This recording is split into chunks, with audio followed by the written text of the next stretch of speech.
The second Kim Tate hit the ground in those woods, I felt my stomach drop. There are moments in this show that catch you off guard, and this one has that cold, eerie stillness that makes you think, this could go horribly wrong. She's stuck, she's hurt, and she genuinely believes no one's coming for her. I found myself staring at the screen wondering, are they actually putting her through this? After everything she survived, this feels different, almost too close for comfort. And while she's lying there, convinced it might be the end, the rest of the village has no clue what's happening. Next week is shaping up to be one of those classic December weeks where half the village is celebrating and the other half is heading straight for disaster. So settle in, grab something warm, because we've got 5 big spoilers lined up, each one with a potential to set off something bigger down the line. Let's get into it. Now, Kim Tate's been through some rough patches over the years, but this one hits different. She heads out to deal with something she thinks she's got control over, only for it to go completely sideways.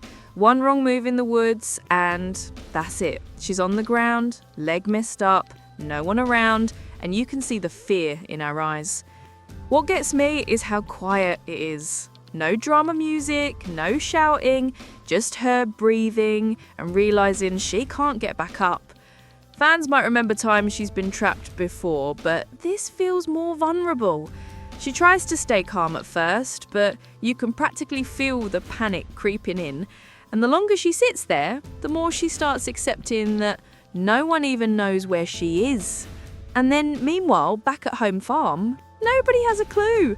The estate's busy, people are rushing around with their own plans, and Kim's disappearance barely registers.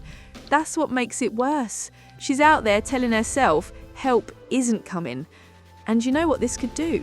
This could really shake things up between her and certain villagers who've been teetoeing around her lately. When Kim gets hurt, she doesn't come back soft. She comes back sharp. Spoiler 2, Jason Donovan turning up in the village. Yes, really. Now this one made me laugh because it's exactly the kind of random festive chaos Emmerdale throws in when we least expect it. Lydia ends up heading to the Woolpack thinking she's just dealing with a normal night, only to walk straight into a surprise that honestly nobody saw coming. Jason Donovan in the pub singing. Imagine popping out for a quiet drink and suddenly Jason's doing a private set like it's the most normal thing in the world.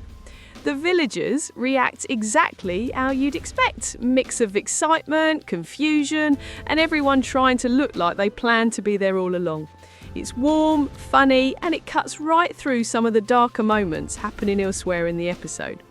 What I love is the way the whole place lights up. Jason's buzzing, the crowd's buzzing, and for a moment it feels like the village pulls together after weeks of stress. These little beats keep the show grounded. You get your tension with Kim, your chaos elsewhere, and then you get something soft and fun like this. And knowing this lot, someone's going to be bragging about it for months. Spoiler 3, Kerry's shock and Pollard's latest money scheme. Kerry opens her bank account expecting the usual, and suddenly there's a chunky amount of money sitting there with her name on it. She's staring at the screen thinking someone's either made a mistake or she's about to be arrested, and honestly, who wouldn't? Jacob's the voice of reason saying leave it alone, don't spend it, this smells wrong. But Kerry, being Kerry, she's tempted. You can see it in her face, that mix of this is too good and this is going to blow up in my face. Then you've got Pollard. Only Pollard could be behind something this messy, but somehow still think he's doing the right thing. He finally pulls her aside, drops the truth, and you can feel Kerry's blood pressure rising. She's furious at first, and you can't blame her. Being dragged into something without warning is classic Pollard. But then he explains the real reason he's doing it, and suddenly the tone shifts. It's emotional, it's messy, and it's one of those situations where you can't really take a side because everyone's acting out of fear more than anything else. This storyline could go anywhere. If the wrong person finds out, this won't end quietly. Before we keep going, if you're still watching and enjoying this kind of breakdown, give the channel a quick subscribe. It helps more than you'd think, and we talk soaps here every single week. Spoiler 4, Christmas fair panic and the classic village meltdown. You know when the village tries to put something wholesome together and it instantly descends into mayhem? That's exactly what happens with the Christmas fair. Lydia, Claudette, and Nicola are putting everything into it, but the ticket sales are terrible. You can almost hear the stress building between them as they try to stay positive. Jimmy, bless him, tries to boost the mood with some optimism, and you can tell he doesn't totally believe himself, but he's given it a go. Then there's Kim's donation. If you've been watching for years, you know when Kim donates something, it's usually for show. And this time, it's very much for show. The reaction from the other women says it all. They're polite on the surface, but underneath, it's pure, oh, give us strength. Bob tries to help by suggesting a little performance to get people excited. Except only he's excited about the idea. Everyone else keeps finding excuses, backing away, pretending they've suddenly remembered errands. You know the vibe. Fans might remember other Christmas disasters in the village. This one feels headed in the same direction. When people are stressed, things get snappy, and you can see tensions bubbling already. And this is all happening while other characters are dealing with completely different crises. It's the perfect Emmerdale cocktail. Finally, we've got Vinny. Now, Vinny doesn't ask for much, and when he does, it's usually something sweet and simple.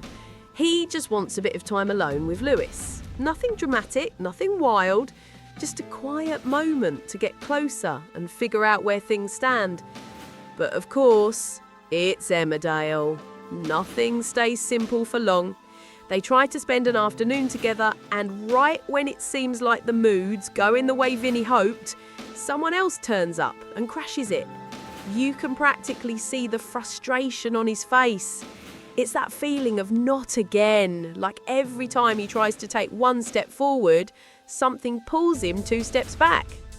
What makes this storyline interesting is how gentle and awkward it is in the best way. These aren't big, explosive scenes. They're small, human, relatable moments. And you can tell Vinny's starting to worry he's never going to get a proper chance. If things keep going like this, something's going to snap. Either Vinny finally says what he feels, or he gives up in that quiet Vinny way that breaks your heart without him saying a word. Fans who've watched him grow up will feel this one. You can't outroot him for him. So that's everything coming up in Emmerdale from Monday 8th to 12th December. A mix of fear, chaos, surprises, and those small emotional moments that keep the village feeling real. Kim's ordeal is the big one, and if this changes her relationships again, none of us should be surprised. Jason Donovan singing in the Woolpack, only in this show. Kerry's money mess, the fair meltdown, and Vinny's frustration. All of it sets the stage for a very lively build-up to Christmas. If you enjoyed hanging out and chatting through the spoilers with me, make sure you like the video, drop your thoughts in the comments, especially about Kim's storyline, and hit subscribe so you don't miss next week's update. See you in the next one!